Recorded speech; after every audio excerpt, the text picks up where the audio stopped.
போகிறாரு நினைக்கிறாரு. கவுண்டர்லாம் சுற்றி போகிறாரு. ஷார்ட் கட்டெல்லாம் போகிறோம். நம்ம அதை முடிச்சிருவோமா? பாருங்க வண்டியெல்லாம் நிற்கிச்சு. நம்ம முந்திட்டோம். போட்டு வெற்றி வீழட்டும். ஆமாங்க, நம்ம ஜெயிச்சிட்டோம். அவர் முந்திட்டோம். அவர் பின்னாடி போயிட்டாரு.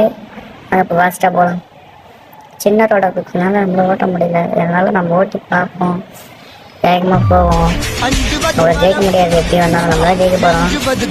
ஜெயிச்சு கிட்ட வந்துட்டோம். கொஞ்சம் இன்னும் கரெக்டாக 1 கிலோமீட்டர், மொத்தம் 5 கிலோமீட்ரு. நம்ம 1 கிலோமீட்டர் காணிட்டோம். 2-3 கிலோமீட்டர் காணிட்டோம். நான் 2 கிலோமீட்டர் தான் இருக்குது. வேறு காணும், ஆளே காணும். நம்ம வேறு வேகமாக வந்துட்டோமா? அதான் விஜய் பார்த்துக்கிட்டே நம்மளுக்கு ஒரு தனி பவர். சொல்லி வாய மூடல முன்னாடி வந்துட்டான் பாருங்க. ஏண்டா நல்ல கண்ணா போயிருங்க.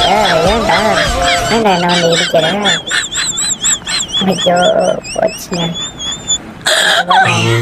ஏதோ தப்பு பண்ணிட்டேன். சொல்லிட்டு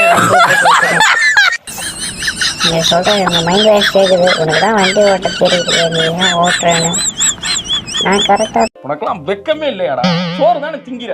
எரிச்சல் வருது உனே. நான் கெட்ட வாரத்துல திட்டி போயிருவேன். அப்புறம் பெத்தம் கொதிக்குது உன்னை பார்க்க போயிரு. ஓட்டுறேங்க. மைண்ட் வாய்ஸ் கொஞ்சம் கரெக்டா பார்த்து. பெட்ரோல் நம்ம வீட்டில் ஒரு 120 பெட்ரோல் இருக்குது. போதும் அதே ஓடுது. இருந்தாலும் பாருங்க, ஃபஸ்ட்டு நான் தான் போவேன். எப்படியும் பார்த்துங்க. ஃபஸ்ட்டு போயிடுவோம். கான்ஃபிடெண்ட்டாக இருங்க. அதான் இன்னும் 1 கிலோமீட்டர் தான். கிட்ட போயிட்டோம். அப்படின்னா ஒரு வண்டியில் எதாச்சும் டயர் பஞ்சர் ஆகிடுச்சுன்னு நினைக்கிறேன். அவருக்கு நம்ம லாஸ்ட்டாக போகிறோம். டயர் பஞ்சர் ஆகிடுது பாருங்க. அவர் இன்னும் வேகம் போகிறது மட்டும்